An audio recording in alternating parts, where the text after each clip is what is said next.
દુષ્કર્મની ઘટના રાજગઢ એમપીથી મજૂરી કામ માટે મહિલા તારીખ 8 હળવદ મોરબી ખાતે જતી હતી. દુષ્કર્મની ઘટના ઘટી છે. ગાડીના ચાલકને ચાલુ બસમાં મહિલા સાથે દુષ્કર્મ કર્યું હતું. દાહોદ નજીક ગરબાડા ચોકડી પાસે ચાલુ બસમાં દુષ્કર્મ આચર્યનું સામે આવ્યું છે.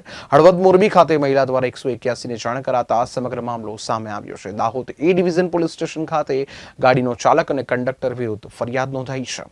દાહોદ જિલ્લામાં આજના દિવસે એક રેપનું કેસ દાખલ થયું છે. ઘટના એવી રીતની છે કે 8 તારીખે સાંજે 6 વાગે ભોગ બનનાર રાજગઢ જે કે એમપી રાજ્યમાં આવે છે, તો રાજગઢથી અમરદીપ ટ્રાવેલ્સની બસ લઈને એમના જે મજદૂરી કામ કરવા માટે હળવદ જવા માટે બસ લીધી હતી અને એ બસમાં ડ્રાઈવર અને કંડક્ટરે આ મહિલા સાથે દુષ્કર્મ કર્યું હતું.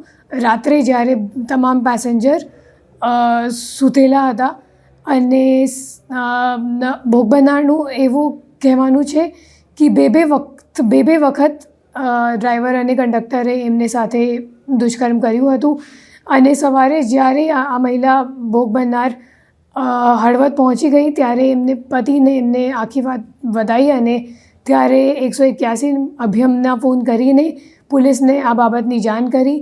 પછી મોરબી પોલીસે તપાસ હાથ ધર્યું અને બસ સ્ટેન્ડ જઈને ડ્રાઈવર અને કંડક્ટરની ઓળખાણ થઈ અને મોરબી પોલીસ પછી ગઈકાલ ભોગ બનનાર અથવા તો આરોપીઓને લઈને દાહોદ જિલ્લા ખાતે આવી અને 0 FIR ટ્રાન્સફર કરવામાં આવ્યું અને અહીંયા રજીસ્ટર કરવામાં આવ્યું છે. હાલ આગળની તપાસ ચાલુ છે.